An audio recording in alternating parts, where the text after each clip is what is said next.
Rangpur fire service ও civil ডিফেন্সের licence শাখার inspector Abdul মোত্তালিবের ঘুষ নেওয়ার একটি ভিডিও সম্প্রতি প্রকাশ পেয়েছে। ভিডিওতে দেখা যায় তিনি এক সেবা প্রার্থী থেকে নতুন ফায়ার লাইসেন্স ও নবায়নের জন্য ৬,০০০ টাকা ঘুষ নেন এবং আরও ৪,০০০ টাকা দাবি করেন। আমি এর জন্য 4 দিলাম। হ্যাঁ না স্যার এই লাইসেন্স হবে না। আচ্ছা দিলাম আরো 1000 দেব।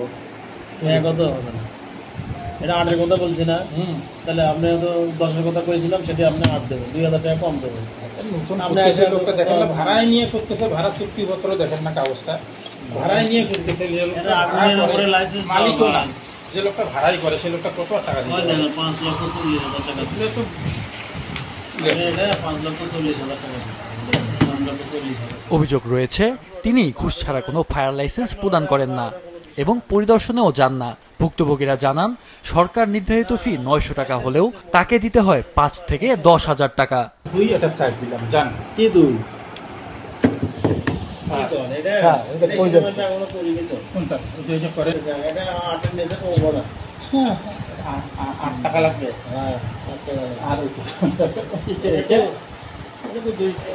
এইটা আর 1000 দেবো স্যার গেলাম তাই না না এখন দেব বাকি 9,000 টাকা আমার কাছে এটা আমি আমি নমস্কার আর এটা কালকে অন্তত চালানটা দিবেন, অন্তত চালানটা লাগবে আমার। এটা টাকা কিন্তু আমি পাই না। কোনটা এটা না ওটা তুই এটা সাইড দিছি, এটা 1000 পাবেন আপনি। তাহলে আপনার লাইসেন্স আপনি নিয়ে যান, টাকা আপনি জমা দিলেন হচ্ছে 6। না না জমা সাইড করেন না, এটা বাকিটা সময় জমা 6 এটা 2000 টাকা পাওয়া থাকবে।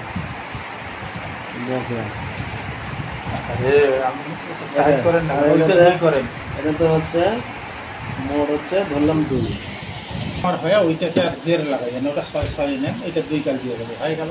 বিষয়টি নিয়ে ফায়ার সার্ভিস ও সিভিল ডিফেন্স রংপুরের সহকারী পরিচালক মোহাম্মদ আনোয়ারুল হক জানান একটি তদন্ত কমিটি গঠন করা হয়েছে এবং অভিযোগ প্রমাণিত হলে প্রয়োজনীয় ব্যবস্থা নেওয়া হবে।